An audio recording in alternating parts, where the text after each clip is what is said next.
नमस्कार। आप लोग को YouTube के मित्र भारती चैनल पे हार्दिक स्वागत है। और आज है 24 अप्रैल और आज टेस्ट सीरीज का तीसरा एपिसोड है। और आज फिर मेरे पास 30 प्रश्न है और ये सभी प्रश्न 22 अप्रैल को दिए गए होमवर्क के अंदर से है। तो आप लोग को आज फिर जो है इन सभी प्रश्नों को हल करना है। और आज फिर से कट ऑफ 25 रखा गया है। और जिन विद्यार्थियों को स्क्रीन पे साफ साफ प्रश्न नहीं दिखाई पड़ रहे होंगे वे विद्यार्थी मेरे फेसबुक से इस क्वेश्चन को डाउनलोड कर सकते हैं या फिर इस वीडियो के डिस्क्रिप्शन में मैं PDF डाल दिया हूँ। तो आज का पहला क्वेश्चन, सेंट्रोकोट से चंद्रगुप्त मौर्य की पहचान किसने की? सेंट्रोकोट से चंद्रगुप्त मौर्य की पहचान किसने की? ए है विलियम जोन्स, बी है विंसेंट स्मिथ, सी है RK मुखर्जी, डी है DR भंडारकर और ई है इनमें से कोई नहीं या एक से अधिक। तो आज का पहला क्वेश्चन, सेंट्रोकोट से चंद्रगुप्त मौर्य की पहचान किसने की? A William Jones, B Vincent Smith, C RK Mukherjee, D DR Bhandarkar और ई इनमें से कोई नहीं या एक से अधिक। इसका सही जवाब होगा शायद ऑप्शन बी, सी, डी। क्या इसका सही जवाब है option A William Jones. Question number 2, Kautilya का अर्थशास्त्र है एक। कौटिल्य का अर्थशास्त्र है एक। ऑप्शन ए चंद्रगुप्त मौर्य के संबंध में नाटक, ऑप्शन बी चंद्रगुप्त मौर्य का आत्मकथा, ऑप्शन सी चंद्रगुप्त मौर्य का इतिहास, ऑप्शन डी शासन के सिद्धांतों की पुस्तक, ऑप्शन ई इनमें से कोई नहीं या एक से अधिक। तो इसमें आपको सही जवाब चुनना है। क्वेश्चन नंबर 2 का कौटिल्य का अर्थशास्त्र है एक, इसका सही जवाब है ऑप्शन सी शासन के सिद्धांतों की पुस्तक। क्वेश्चन नंबर 3, निम्नलिखित में से किसे सेंट्रोकोट्स अर्थात चंद्रगुप्त मौर्य और सिकंदर महान की भेंट का उल्लेख किया है? निम्नलिखित में से किसने सेंट्रोकोट्स अर्थात चंद्रगुप्त मौर्य और सिकंदर महान की भेंट का उल्लेख किया है? ऑप्शन ए क्लिनिंग, option B Justin, option C Strabo, option D Megasthenes, option E इनमें से कोई नहीं या एक से अधिक। तो इसका सही जवाब है option B Justin. Question number 4, जिसके ग्रंथ में चंद्रगुप्त मौर्य का विशिष्ट रूप से वर्णन हुआ है वह है। जिनके ग्रंथ में चंद्रगुप्त मौर्य का विशिष्ट रूप से वर्णन हुआ है वह है। Option A Bhasa, option B Shudraka, option C Vishakhadatta, option D अश्वघोष और ऑप्शन ई इनमें से कोई नहीं या एक से अधिक। तो इसका सही जवाब है option C Vishakhadatta. Question number 5, Gujarat Chandragupta Maurya के साम्राज्य में शामिल था, यह प्रमाणित होता है। गुजरात चंद्रगुप्त मौर्य के साम्राज्य में शामिल था, यह प्रमाणित होता है। ए ग्रीक विवरणों से, ऑप्शन बी रुद्रदामन के जुन्नागढ़ अभिलेख से, ऑप्शन सी जैन परंपरा से, ऑप्शन डी अशोक के स्तंभलेख 2 से और ऑप्शन ई इनमें से कोई नहीं या एक से अधिक। तो गुजरात चंद्रगुप्त मौर्य के साम्राज्य में शामिल था, यह प्रमाणित होता है। इसका सही जवाब होगा ऑप्शन बी रुद्रदामन के जुन्नागढ़ अभिलेख से। क्वेश्चन नंबर 6, किस देश में दोहरी नागरिकता का सिद्धांत स्वीकार किया गया है? किस देश में दोहरी नागरिकता का सिद्धांत स्वीकार किया गया है? Option A Bharat, option B Canada, option C Australia, option D संयुक्त राज्य अमेरिका और ऑप्शन ई इनमें से कोई नहीं या एक से अधिक। तो इसका सही जवाब है ऑप्शन बी, नहीं ऑप्शन डी संयुक्त राज्य अमेरिका। क्वेश्चन नंबर 7, थोड़ा क्वेश्चन नंबर 7 को ध्यान से देखिएगा और ढंग से पढ़िएगा। क्वेश्चन नंबर 7 में बोल रहा है निम्नलिखित कथनों पर विचार कीजिए। पहला कथन है नागालैंड, असम, मणिपुर, आंध्र प्रदेश, सिक्किम, मिजोरम, अरुणाचल प्रदेश तथा गोवा के प्रादेशिक मांगों को देखते हुए भारत के संविधान में अनुच्छेद 371 ए से लेकर अनुच्छेद 371 आई तक अंतर्विष्ट किए गए। बी है, भारत तथा संयुक्त राज्य अमेरिका के संविधान में दो राजतंत्र संघ और राज्य है, किंतु नागरिकता इकहरी है। कथन 3 है, कोई व्यक्ति जो देशीयकरण के द्वारा भारत का नागरिक है कभी भी अपनी नागरिकता से वंचित नहीं किया जा सकता है। तो ये कथन 1, 2, 3 में ढूंढना है कौन सा कथन सही है। ऑप्शन ए है ए, 2 और 3, 1, 2 और 3 तीनों कथन सही है। ऑप्शन बी में है कि 1 और 3 सही है। ऑप्शन सी में है केवल 3 सही है। ऑप्शन डी में है केवल 1 सही है। और ऑप्शन ई में है इनमें से कोई नहीं या 1 से अधिक। तो इसका सही जवाब है ऑप्शन डी, केवल 1 सही है। तो क्वेश्चन नंबर 8, भारत में नागरिकता की निम्नलिखित विशेषताओं में से कौन सी सही है। पहला, राज्य तथा राष्ट्र की दोहरी नागरिकता। ऑप्शन बी, राज्य की एकल नागरिकता। ऑप्शन सी, संपूर्ण भारत की एकल नागरिकता। ऑप्शन डी, भारत तथा अन्य देशों की दोहरी नागरिकता। ऑप्शन ई, इनमें से कोई नहीं या 1 से अधिक। आपका क्वेश्चन था कि भारत में नागरिकता की निम्नलिखित विशेषताओं में से कौन सी सही है। ऑप्शन ए, राज्य तथा राष्ट्र की दोहरी नागरिकता। ऑप्शन बी, राज्य की एकल नागरिकता। ऑप्शन सी, संपूर्ण राज्य की एकल नागरिकता। ऑप्शन डी, भारत और अन्य देशों की दोहरी नागरिकता। ऑप्शन ई, इनमें से कोई नहीं या 1 से अधिक। तो क्वेश्चन नंबर 8 का सही जवाब है ऑप्शन सी, संपूर्ण भारत की एकल नागरिकता। क्वेश्चन नंबर 9, निम्नलिखित में से कौन नागरिकता के अर्जन हेतु शर्तों को नियत करने के लिए सक्षम है। ऑप्शन ए, चुनाव आयोग। ऑप्शन बी, राष्ट्रपति।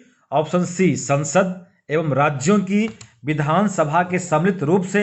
ऑप्शन डी, संसद। और ऑप्शन ई, इनमें से कोई नहीं या 1 से अधिक। तो क्वेश्चन नंबर 9 जो बोलता है कि नागरिकता के अर्जन हेतु शर्तों को नियत करने के लिए सक्षम कौन है, तो इसका सही आंसर होगा, हमें लगता है कि ऑप्शन ए भी सही है, चुनाव आयोग। ऑप्शन बी भी सही लग रहा है, राष्ट्रपति। और ऑप्शन सी तो नहीं, डी भी सही लग रहा है। तो क्या इसका उत्तर ऑप्शन ई होना चाहिए? इसका सही उत्तर है ऑप्शन डी, केवल संसद। क्वेश्चन नंबर 10, नागरिकता संशोधन अधिनियम 2015 के अंतर्गत निम्नलिखित में से कौन भारतीय कार्ड धारक प्रवासी नागरिक के रूप में पंजीकृत होने के लिए योग्य नहीं है। ऑप्शन ए, एक अवयस्क बच्चा जिसके अभिभावक भारतीय नागरिक हैं। ऑप्शन बी, भारतीय नागरिक की विदेशी मूल की पत्नी।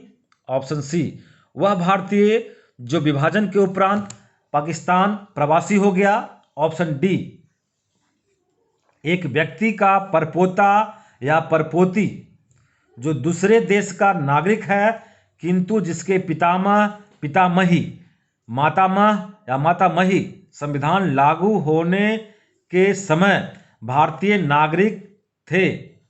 और ऑप्शन ई, इनमें से कोई नहीं या 1 से अधिक।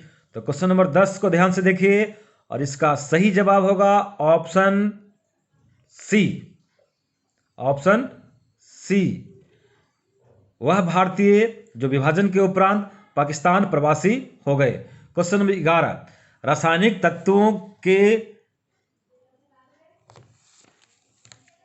तत्वों के अनुसंदर्भ में चुंबकीय क्वांटम संख्या का संबंध है। रासायनिक तत्वों के अणु के संदर्भ में, अणु गलत लिखा हुआ यहाँ पर, रासायनिक तत्वों के अणु के संदर्भ में चुंबकीय क्वांटम संख्या का संबंध है अभिविन्यास से, आकृति से, आमाप से, चक्रण से या इनमें से कोई नहीं या 1 से अधिक। तो इसका सही जवाब होगा ऑप्शन ए, अभिविन्यास से। क्वेश्चन नंबर 12, अल्फा कण के 2 धनावेश होते हैं। अल्फा कण के 2 धनावेश होते हैं, इसका द्रव्यमान लगभग बराबर होता है। ऑप्शन ए, 2 प्रोटॉन के। ऑप्शन बी, हीलियम के 1 परमाणु के नाभिक के। ऑप्शन सी, 2 पॉजिट्रॉनों और 2 न्यूट्रॉनों के द्रव्यमान के योग के। और ऑप्शन डी है 2 पॉजिट्रॉनों के, क्योंकि प्रत्येक पॉजिट्रॉन में केवल एक धनावेश होता है। और ऑप्शन ई है इनमें से कोई नहीं या एक से अधिक। तो 12 नंबर क्वेश्चन का सही जवाब देखिए क्या होगा। ऑप्शन ए है 2 प्रोटॉनों के, ऑप्शन बी है हीलियम के 1 परमाणु के नाभिक के, ऑप्शन सी है 2 पॉजिट्रॉनों और 2 न्यूट्रॉनों के द्रव्यमान के योग के, और ऑप्शन डी है 2 पॉजिट्रॉनों के, क्योंकि प्रत्येक पॉजिट्रॉन में केवल एक धनावेश होता है। और ऑप्शन ई है इनमें से कोई नहीं या एक से अधिक। तो क्वेश्चन नंबर 12 का सही जवाब होगा ऑप्शन बी, हीलियम के 1 परमाणु के नाभिक के। क्वेश्चन नंबर 13, हीलियम के नाभिक में होते हैं ऑप्शन ए केवल 1 proton, option B 2 proton, option C 2 proton और 2 न्यूट्रॉन, ऑप्शन डी 1 प्रोटॉन तथा 2 न्यूट्रॉन, और ऑप्शन ई इनमें से कोई नहीं या एक से अधिक। तो इसका सही जवाब है ऑप्शन सी 2 प्रोटॉन एवं 2 न्यूट्रॉन। क्वेश्चन नंबर 14, निम्न युग्मों में से कौन सा एक कण प्रतिकण युग्म है? कौन सा एक कण प्रतिकण युग्म है? Option A electron positron, option B proton neutron, option C photon electron, option D neutron neutrino, option E इनमें से कोई नहीं या एक से अधिक। तो क्वेश्चन नंबर 14 का सही जवाब होगा ऑप्शन ए इलेक्ट्रॉन और पॉजिट्रॉन। क्वेश्चन नंबर 15, परमाणु के कक्षों में भरने का क्रम नियंत्रित होता है। ऑप्शन ए अफबाउ सिद्धांत द्वारा, ऑप्शन बी हाइजेनबर्ग के अनिश्चितता के सिद्धांत द्वारा, ऑप्शन सी हुंड के नियम द्वारा, ऑप्शन डी पाउली के उपवर्जन सिद्धांत के द्वारा, ऑप्शन ई इनमें से कोई नहीं या एक से अधिक। तो क्वेश्चन नंबर 15 का सही आंसर होगा ऑप्शन ए अफबाउ सिद्धांत द्वारा। क्वेश्चन नंबर 16, भारत में बेरोजगारी मापन की कौन सी विधि NSSO द्वारा प्रयोग में लाई जाती है? भारत में बेरोजगारी मापन की कौन सी विधि NSS द्वारा प्रयोग में लाई जाती है? ऑप्शन ए समान प्रमुख स्तर, बी चालू मासिक स्तर, सी चालू साप्ताहिक स्तर, डी चालू दैनिक स्तर, और ई इनमें से कोई नहीं या एक से अधिक। तो क्वेश्चन नंबर 16 का सही जवाब होगा ऑप्शन डी चालू दैनिक स्तर। इसका सही जवाब होगा ऑप्शन डी चालू दैनिक स्तर। चालू दैनिक स्तर। अब आपको बताना है क्वेश्चन नंबर 17। क्वेश्चन नंबर 17 देखना है, और क्वेश्चन नंबर 17 है महात्मा गांधी राष्ट्रीय ग्रामीण गारंटी अधिनियम कब पारित हुआ था? महात्मा गांधी राष्ट्रीय ग्रामीण गारंटी अधिनियम कब पारित हुआ? Option A 2004, option B 2005, option C 2007, और ऑप्शन डी 2010, और ऑप्शन ई इनमें से कोई नहीं या एक से अधिक। तो इसका सही जवाब होगा ऑप्शन बी 2005। क्वेश्चन नंबर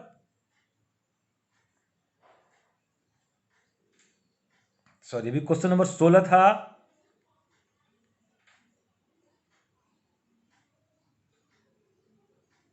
बेरोजगारी मापन की कौन सी विधि है? और यहां पर एक और क्वेश्चन 16 में ही लिखा गया महात्मा गांधी राष्ट्रीय ग्रामीण गारंटी अधिनियम कब पारित हुआ? तो 16 दो क्वेश्चन यहां पर है। उसके बाद 17 नंबर क्वेश्चन देखिए। 17 क्वेश्चन है अपना गांव अपना काम योजना का उद्देश्य क्या है? अपना गांव अपना काम योजना का उद्देश्य क्या है? तो अपना काम अपना गांव योजना का उद्देश्य क्या है? ऑप्शन ए है स्वच्छ जल प्रदान करना तथा गांव में उसका प्रबंध करना। ऑप्शन बी है गांव में प्रत्येक के लिए रोजगार उत्पन्न कर गरीबी दूर करना। ऑप्शन सी है गांव में स्वास्थ्य तथा परिवार नियोजन के संबंध में जागरूकता उत्पन्न करना। और ऑप्शन डी है गांव में प्रत्येक को साक्षर बनाना। और ऑप्शन ई है इनमें से कोई नहीं या एक से अधिक। आप ध्यान दीजिए आज के टेस्ट में 16 नंबर क्वेश्चन 2 है, 2 क्वेश्चन 16 करके दे दिया गया है। और क्वेश्चन नंबर 17 जो है वो है अपना गांव अपना काम, अपना गांव अपना काम, अपना गांव अपना काम योजना का उद्देश्य क्या है? ऑप्शन ए है स्वच्छ जल प्रदान करना तथा गांव में उसका प्रबंधन करना। ऑप्शन बी है गांव में प्रत्येक के लिए रोजगार उत्पन्न कर गरीबी दूर करना। ऑप्शन सी है गांव में स्वास्थ्य तथा परिवार नियोजन के संबंध में जागरूकता उत्पन्न करना। और ऑप्शन डी है गांव में प्रत्येक को साक्षर बनाना। और ऑप्शन ई है इनमें से कोई नहीं या एक से अधिक। तो अब देखिए क्वेश्चन नंबर 18, निम्नलिखित में से कुरुक्षेत्र के बारे में क्या सत्य है? निम्नलिखित में से कुरुक्षेत्र के बारे में क्या सत्य है? ऑप्शन ए है यह एक थिएटर कंपनी है। ऑप्शन बी है यह ग्रामीण विकास हेतु एक अग्रणी पुस्तिका है। ऑप्शन सी है यह केंद्र सरकार की सांस्कृतिक रपट है। और ऑप्शन डी है यह ग्रामीण क्षेत्र के नगरीकरण हेतु रणनीति है। और ऑप्शन ई है इनमें से कोई नहीं या एक से अधिक। तो आपको क्वेश्चन नंबर 18 का जवाब देना है और इसका सही जवाब है ऑप्शन बी, यह ग्रामीण विकास हेतु एक अग्रणी पुस्तिका है। क्वेश्चन नंबर 19, बंधुआ मजदूर अधिनियम किस वर्ष स्थापित किया गया? बंधुआ मजदूर अधिनियम किस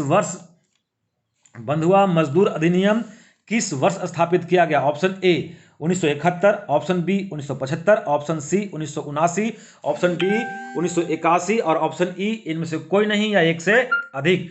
तो क्वेश्चन नंबर 19 का सही जवाब है option B 1975। Question number 20, Beti Bachao Beti Padhao योजना को भारत में कब प्रारंभ किया गया? Option A April 2015, option B March 2015, option C फरवरी 2015, ऑप्शन डी जनवरी 2015 और ऑप्शन ई इनमें से कोई नहीं या एक से अधिक। तो क्वेश्चन नंबर 20 का सही जवाब होगा ऑप्शन डी जनवरी 2015। क्वेश्चन नंबर 21, बिहार में बलसुंदरी मिट्टी का प्रधान फसल क्या है? बिहार में बलसुंदरी मिट्टी का प्रधान फसल क्या है? ऑप्शन ए है धान गेहूं गन्ना तंबाकू मक्का। धान गेहूं गन्ना तंबाकू मक्का। ऑप्शन बी है ज्वार बाजरा गेहूं धान। ऑप्शन सी है धान गेहूं चना गन्ना। ऑप्शन डी है जूट चना ज्वार बाजरा। और ऑप्शन ई है इनमें से कोई नहीं या एक से अधिक। तो क्वेश्चन नंबर 21 का सही जवाब होगा ऑप्शन ए धान गेहूं गन्ना तंबाकू और मक्का। क्वेश्चन नंबर 22, बिहार के कगारी भाग में किस तरह की मिट्टी पाई जाती है? बिहार के कगारी भाग में किस तरह की मिट्टी पाई जाती है? तो ऑप्शन ए है दोमट मिट्टी, ऑप्शन बी पीली मिट्टी, ऑप्शन सी अवशिष्ट मिट्टी, ऑप्शन डी भूरी मिट्टी और ऑप्शन ई है इनमें से कोई नहीं या एक से अधिक। तो क्वेश्चन नंबर 22 का सही जवाब होगा ऑप्शन ए दोमट मिट्टी। क्वेश्चन नंबर 22, बालसुंदरी दोमट मिट्टी बिहार के किस जिले में पाई जाती है? Option A Saharsa, option B Darbhanga, option C Muzaffarpur और ऑप्शन डी उपरोक्त में से सभी। तो बालसुंदरी दोमट मिट्टी बिहार के किस जिले में पाई जाती है? इसका सही जवाब होगा सहरसा, दरभंगा, मुजफ्फरपुर, उपरोक्त में से सभी। इसका सही जवाब होगा ऑप्शन डी सभी। क्वेश्चन नंबर 24, बिहार के पर्वत पदीय मिट्टी के विस्तार को क्या कहा जाता है? ऑप्शन ए दियारा क्षेत्र, ऑप्शन बी भाबर क्षेत्र, ऑप्शन सी टाल क्षेत्र और ऑप्शन डी इनमें से कोई नहीं। तो इसका सही जवाब होगा ऑप्शन बी भाबर क्षेत्र। क्वेश्चन नंबर 25, बिहार में खादर मिट्टी का विस्तार क्षेत्र कौन सा है? बिहार में खादर मिट्टी का विस्तार क्षेत्र कौन सा है? ऑप्शन ए गंगा की घाटी, ऑप्शन बी गंडक की घाटी, ऑप्शन सी कोसी और महानदी की घाटी और ऑप्शन डी सभी। तो क्वेश्चन नंबर 25 का सही जवाब होगा ऑप्शन डी सभी। क्वेश्चन नंबर 26, मेसेटा पठार कहाँ स्थित है? मेसेटा पठार कहाँ स्थित है? तो 26 का ऑप्शन है A Spain, option B Portugal, option C France, option D Irish और ऑप्शन ई है इनमें से कोई नहीं या एक से अधिक। तो क्वेश्चन नंबर 26 का सही आंसर होगा ऑप्शन ई एक से अधिक, क्योंकि इसमें स्पेन और पुर्तगाल दोनों सही है। क्वेश्चन नंबर 27, फ्रांस और जर्मनी को कौन अलग करता है? एक है मैग्नेट रेखा, बी है वर्ग रेखा, सी है ओढ़नी रेखा, डी है ग्रेनिज रेखा और ई है इनमें से कोई नहीं या एक से अधिक। इसमें ऑप्शन थोड़ा गड़बड़ है लेकिन फिर भी जवाब देना है आपको। ए है मैग्नेट रेखा, बी हिंडनबर्ग रेखा होगा। तो इसका सही जवाब है क्वेश्चन नंबर 27 का option a magnet Rekha. Question number 28, निम्नलिखित में से यूरोप महाद्वीप का कौन सा देश स्थल अवरुद्ध देश है? स्थल अवरुद्ध देश है। ऑप्शन ए हंगरी, चेक गणराज्य, ऑस्ट्रिया तथा फ्रांस। ऑप्शन बी चेक गणराज्य, हंगरी, स्विट्जरलैंड, स्लोवाकिया, ऑस्ट्रिया तथा वेटिकन सिटी। ऑप्शन सी है फ्रांस, चेक गणराज्य, स्पेन, स्लोवाकिया, ऑस्ट्रिया तथा वेटिकन सिटी। ऑप्शन डी है यूक्रेन, आयरिश, रूस, हंगरी, चेक गणराज्य तथा वेटिकन सिटी। और ऑप्शन ई है इनमें से कोई नहीं या एक से अधिक। तो इसमें आपको जवाब देना है कौन सा ऑप्शन सही है। तो क्वेश्चन नंबर 28 का सही ऑप्शन है ऑप्शन बी चेक गणराज्य, हंगरी, स्विट्जरलैंड, स्लोवाकिया, ऑस्ट्रिया तथा Vatican City. Question number 29, Alps पर्वत का सर्वाधिक विस्तार किस देश में है? Option A Rome, option B Switzerland, option C Vatican City, option D Austria और ऑप्शन ई इनमें से कोई नहीं या एक से अधिक। तो इसका सही जवाब होगा option B Switzerland. Option B Switzerland. Question number 30, Pyrenees पर्वत किन दो देशों को अलग करता है? पेरिनीज पर्वत किन दो देशों को अलग करता है? ऑप्शन ए पोलैंड को जर्मनी से, ऑप्शन बी फ्रांस को जर्मनी से, ऑप्शन सी स्विट्जरलैंड को वेटिकन सिटी से, ऑप्शन डी फ्रांस को स्पेन से और ऑप्शन ई इनमें से कोई नहीं या एक से अधिक। तो क्वेश्चन नंबर 18 का जवाब देना है, क्वेश्चन नंबर 18 का जवाब देना है, सॉरी 30 का जवाब देना है। क्वेश्चन नंबर 30, पेरिनीज पर्वत किन दो देशों को अलग करती है? पोलैंड को जर्मनी से, फ्रांस को जर्मनी से या स्विट्जरलैंड को वेटिकन सिटी से या फ्रांस को स्पेन से या इनमें से कोई नहीं या एक से अधिक। इनमें से कोई नहीं या एक से अधिक। तो इसका सही जवाब होगा फ्रांस को स्पेन से। तो ये 30 क्वेश्चन आपके लिए। आज तो 31 क्वेश्चन हो गया है, प्रश्न है। तो आज का कट ऑफ 25 ही है। आपको कितना सही और कितना गलत होता है एक कमेंट्स बॉक्स में लिखिएगा। और आज का होमवर्क 24 अप्रैल का होमवर्क, जिससे जो है 26 अप्रैल को टेस्ट लिया जाएगा। तो आज हिस्ट्री में पढ़ना है आपको, मौर्य वंश में सिर्फ बिंदुसार करना है। हिस्ट्री में मौर्य वंश में बिंदुसार को करना है, मौर्य वंश से बिंदुसार करना है। और ज्योग्राफी में महाद्वीप में ऑस्ट्रेलिया को करना है, ज्योग्राफी में महाद्वीप में ऑस्ट्रेलिया को करना है। और पॉलिटिकल साइंस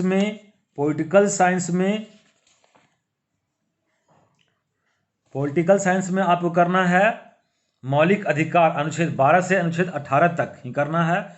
इकोनॉमिक्स में गरीबी को देखना है और बिहार स्पेशल में जिला देखना है पटना और नालंदा जिला को। और साइंस केमिस्ट्री में मूल संकल्पना को करके आना है, केमिस्ट्री में मूल संकल्पना को करके आना है। और आज जो एक एक्स्ट्रा क्वेश्चन था, क्वेश्चन नंबर 16 2 क्वेश्चन था, उसका जवाब शायद हम नहीं बताए। और एक क्वेश्चन नंबर 16 2 को लिखा है, ये देखिए क्वेश्चन नंबर 16 था, एक है सॉरी क्वेश्चन नंबर 17 देखिएगा, 17 का जवाब नहीं दिए हैं। अपना गांव अपना काम योजना का उद्देश्य क्या है? तो अपना गांव अपना काम योजना का उद्देश्य है गांव में प्रत्येक के लिए रोजगार उत्पन्न कर गरीबी दूर करना। ऑप्शन बी सही है, गांव में प्रत्येक के लिए रोजगार उत्पन्न कर गरीबी दूर करना। इसमें ऑप्शन बी सही है। तो आज के लिए इतना ही, तब तक के लिए थैंक यू, धन्यवाद।